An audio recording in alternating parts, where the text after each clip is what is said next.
તો જેને રેતી ન હોય એને દિલીપ ગઢિયાનો સંપર્ક કરવો।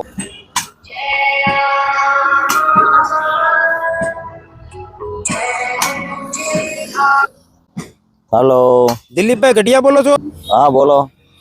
તમારી રીલ જોઈ હતી, મારે રેતી નથી। काली रेती व्हाइट रेती कई जोवे? એટલે ભાઈ મારે તો ગમે એવી કાળી બાઈ નથી રહેતી ભાઈ।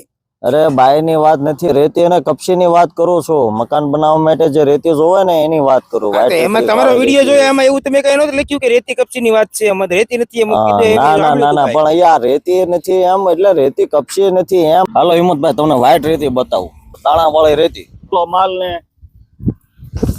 કમ્પ્લેટ દાણા વાળી રેતી અને છાળેલો કમ્પ્લેટ, બરોબર।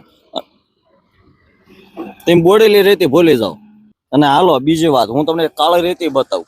આપણે કાળી રેતી હિંમતભાઈ હા, આવીને આવી રેતી થોડકી કમ્પ્લેટ તમને એની ટાઈમ તમને કાળી રેતી મળી કમ્પ્લેટ તમારે ફૂટિંગ માટે અને સ્લેબ માટે ખાસ કામની વસ્તુ।